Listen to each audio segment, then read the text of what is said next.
এই হচ্ছে মাহবুব রহমান মোল্লা কলেজের অফিস রুম এবং ভিতরে গেট দেখানো, ভিতরে কিছু দেখা যাচ্ছে না, ভিতরে সব কিছু ভেঙে চুরে চুরমার এবং এখানকার সমস্ত কাগজপত্র সব কিছু এলোমেলো অবস্থায় ফেলানো রয়েছে। বিভিন্ন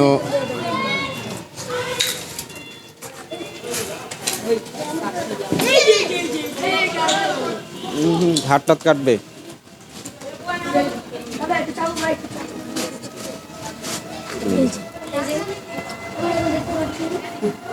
সব কিছু এলোমেলো অবস্থায় আছে।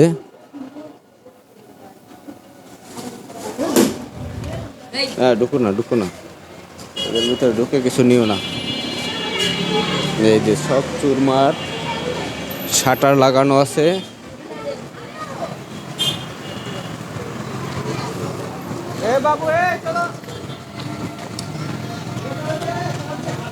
এই হচ্ছে মূল ফটক।